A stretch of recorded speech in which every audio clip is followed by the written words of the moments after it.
Hey guys, Steve here with TheFitnessHub, and I'm going to talk to you today about debunking a common myth, one that I used to believe in the past, and that is how eating frequently small meals throughout the day is supposedly meant to up your metabolism and keep you stable throughout the day. So the theory is it's likened to your metabolism being a fire.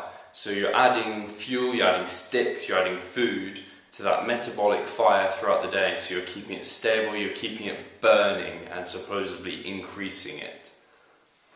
And the truth is, when we eat food, our metabolism does increase, and this is because there is energy needed to digest that food and break it down and then actually use it within our bodies, and that is called our TEF, which is our thermic effect of food. However, if you eat, say, 2 meals containing 1,000 calories, these are massive meals. Say you've gone to a buffet early in the morning and then later in the day, you've had 2 massive meals. These contain 1,000 calories each, versus a person who has, say, eaten a traditional bodybuilding diet where they've had 5 smaller meals containing 400 calories each. So both have had 2,000 calories at the end of the day.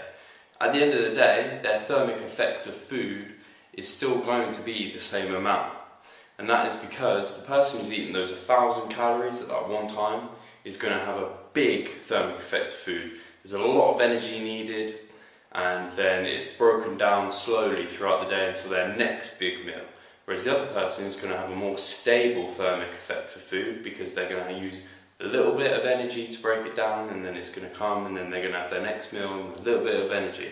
So at the end of the day, their thermic effect of food, which is the increase of the metabolism that we're after, is going to be the same. So that completely diminishes that argument that it increases your metabolism. You can't really trick your body into burning more or less calories. It just is.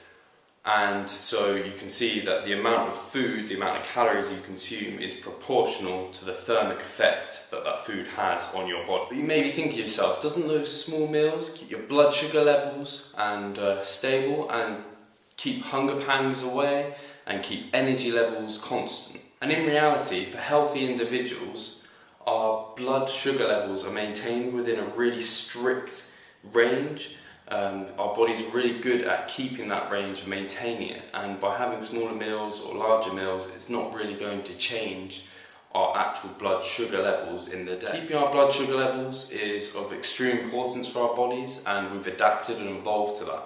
You think about in our past when there used to be days where we'd go without food and then we'd need that our blood sugar levels constant and energy levels constant to keep foraging to find that food, and then we'd eventually find it.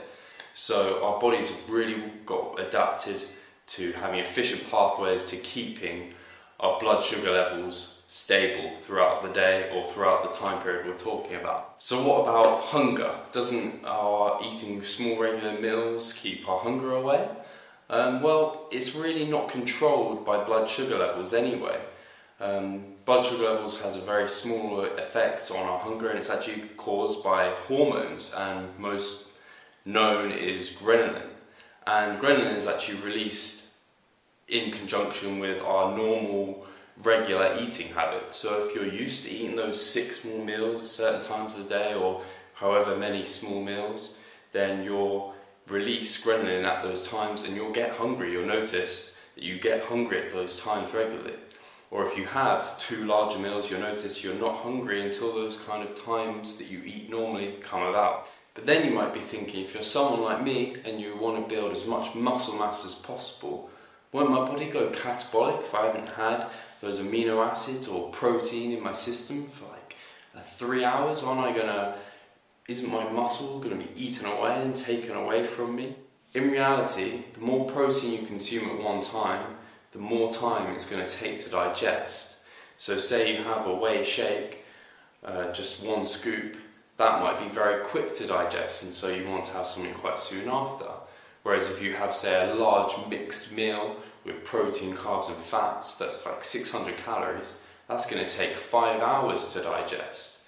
And then if you have, say, a large steak with loads of vegetables and fibre, then that's going to take, say, 10 hours to digest, and those amino acids are going to be tripping into your system.